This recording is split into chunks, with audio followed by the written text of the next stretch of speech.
दोस्तों, आदाब, सलाम, नमस्कार।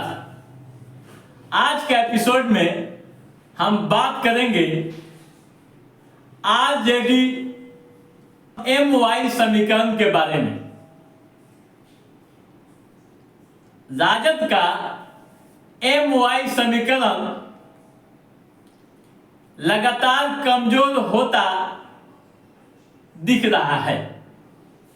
आखिर एमवाई समीकरण टूट क्यों रहा है? अगर टूट रहा है तो आरजेडी परिवार इसे फिर से जोड़ने के लिए कौन सा कदम उठाएगा? एमवाई समीकरण से एम की दूरियां लगातार बढ़ती दिख रही है। अभी आपने रुपौली विधानसभा चुनाव का परिणाम आपने देख लिया, यानी उपचुनाव जो हुआ है उसका नतीजा आपके सामने है। या इससे पहले लोकसभा चुनाव हुए, पूर्णिया का रिजल्ट आपने देखा, सारण का परिणाम आपने समझा, और भी कई लोकसभा क्षेत्रों में किस तरह के हालात दिखे आप खुद वाकिफ हैं। दोस्तों, आखिर मुसलमानों की दूरी आरजेडी से क्यों हो रही है? अगर आप गौर करेंगे तो कई तरह की बातें सामने आएंगी। दूरी का पहला कारण जो विश्लेषक बता रहे हैं, राजनीतिक गलियारों से जो बातें छन कर आ रही है, उसका पहला कारण सिवान के सांसद रहे शहाबुद्दीन का परिवार। लोकसभा चुनाव में जिस तरह से हैना शहाब को हराया गया, जिस तरह से शहाबुद्दीन की पत्नी चुनाव हारी, उसको लेकर मुसलमानों में खास नाराजगी देखी जा रही है। मुसलमानों में खास नाराजगी देखी जा रही है कि कैसे जो आरजेडी के संस्थापक सदस्यों में से थे शहाबुद्दीन, उनको किनारा कर दिया गया। वहीं दूसरी तरफ अगर पूर्णिया की बात करें तो पूर्णिया में कई तरह के सियासी सवाल बने। वहां के मुस्लिम वोटरों ने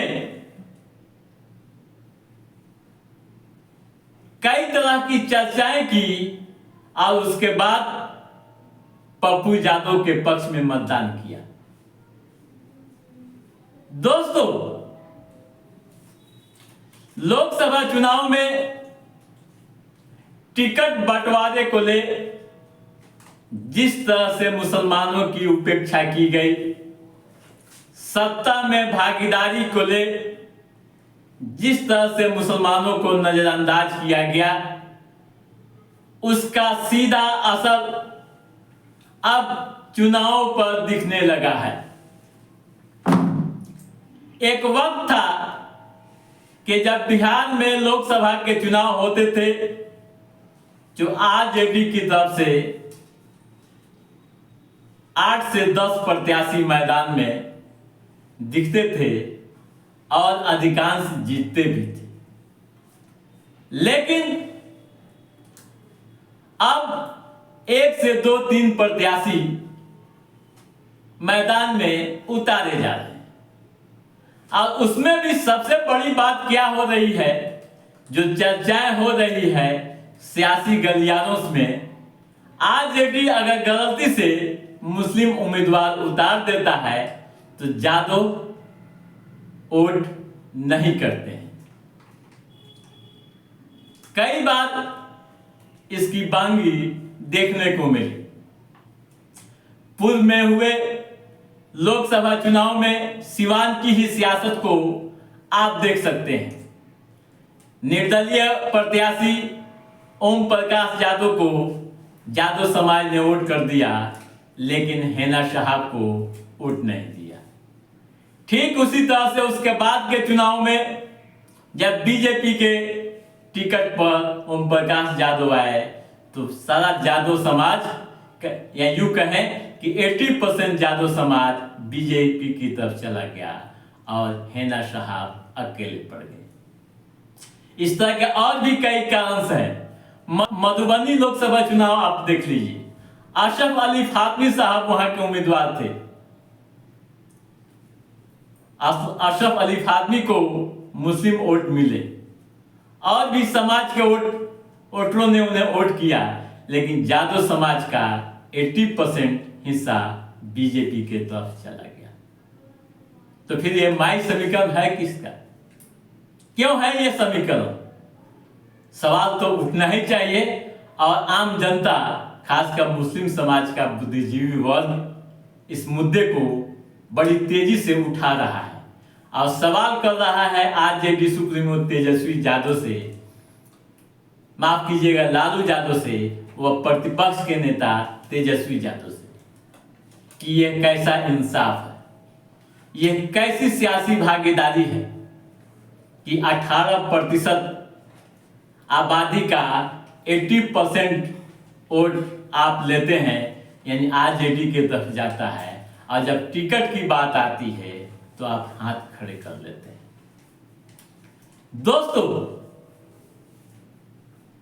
एक बात यह भी कहा जाने लगा है कि आरजेडी परिवार मुसलमानों का वोट लेना पसंद करती है, लेकिन मुस्लिम नेता बनाना नहीं चाहती है। उसकी जो अंदरूनी रणनीति है वह मुसलमानों को पीछे धकेलने वाली है।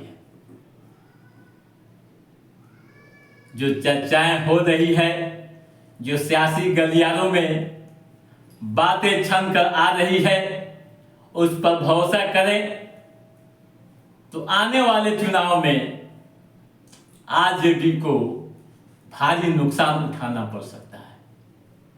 यही स्थिति रही और आबादी के अनुसार आरजेडी परिवार ने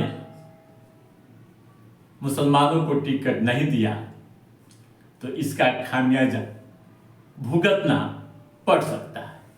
वैसे दोस्तों, रुपौली विधानसभा उपचुनाव या फिर लोकसभा चुनाव में हुई हार के बाद आरजेडी परिवार टेंशन में आ गई है और कुछ करने की प्लानिंग कर रही है।